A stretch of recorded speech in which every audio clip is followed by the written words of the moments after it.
Ngayon mga paps, magluluto naman tayo ng pinakbet o pakbet. Parang jowa mo lang. Basta kayo na magtuloy mga paps. Oh my God! Yan, nagpa-edit na tayo ng kawali. Nilagyan na ng mantika. Rinig nyo po mga paps, mantika po, hindi po toyo. Kung ano man. Siyempre, lalagay na natin yung sibuyas mga paps. Narinig nyo po, sibuyas po yung inununa ko, hindi po bawang. Pero depende po sa inyo kung gusto mauna yung bawang kaysa sa sibuyas.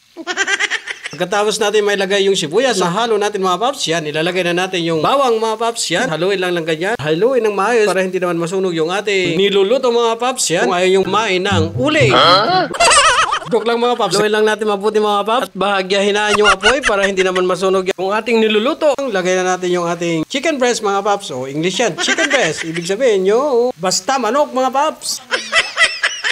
Ayan po, haluin lang natin ng maayos yung ating ginigisang manok. Yan, pagkatapos na mahalo, lalagyan na natin ng asin mga paps para may lasa naman yung ating niluluto. Tsaka natin dadagdagan ng pampalasa mga paps kung nakukulangan kayo sa kanyang alat o di kaya naman kung okay na yung ganyan, okay na. Sensya na kahit may maingay dito sa tabi ko. Tsaka na natin idadagdag yung ating kalabasa. Yan, pasama yung talong, kayo wag muna natin ilagay kasi mas madaling maluto yung talong kaysa sa kalabasa. So ayan, igigisa muna natin ulit yung ating kalabasa mga paps. Pag medyo malambot na yan, tsaka natin ilagay yung ibang sangkap. Pero bago yung sangkap, yan, dagdagan natin ng tubig. Yes po mga paps. Kaya lang natin yung kumulo. Tapos haluin lang ng konti. Ganyan lang ang ating pagluluto ng ating pinakbet na may manok mga paps. So yan, tatakpan natin yung ating pinakbet. Kaya lang natin kumulo ng mga ilang minuto. Ayan, makalipas ng 5 hanggang 10 minuto. Yan, pwede na yan. Medyo malambot na yung ating kalabasa. Kalabasa, medyo malambot na yan. Tsaka na natin ilalagay yung ibang mga sangkap. Ligaya ng okra, syempre mga paps. Tsaka yung ating sitaw at siyempre, meron tayo diyang ibang sangkap na nilagay ko yung kulay green na parang patani, pero hindi naman yan patani mga paps. Nakalimutan ko lang yung pangalan dyan. So, ayan. Tapos lalagay na natin yung ating talong, yung huling-huli. Pero meron din dyan natin lalagay yung ampalaya mga paps. Pero last na natin ilagay yung ating ampalaya dyan. So, yan. Tatakpan natin ulit yung ating gulay para lumambot at madaling maluto. Ayan. Kaya pala huli ko yung nilalagay yung ampalaya kasi nga, di ba mapait yung ampalaya. So, kahit hindi naman masyadong maluto yung ampalaya. Kasi pag nasobrahan ng luto yung ampalaya mga paps, mapait na yun. Damay-damay na yung ibang gulay. So, hindi na masyadong masarap yung ating gulay kapag mapait na rin lahat. So, ayan, kaya ko yan hinuhuli. So, ayan, hinahalo na natin yung ating gulay para mapantay yung kanyang pagkakaluto mga paps kasi yung kalabasa, yan, yung malambot na. Yung kalabasa, malambot na. O, di ba, paulit-ulit lang ako nang sinasabi. Kailangan nating halawin para maging pantay yung kanyang pagkakaluto. Ayan, pagkatapos yan,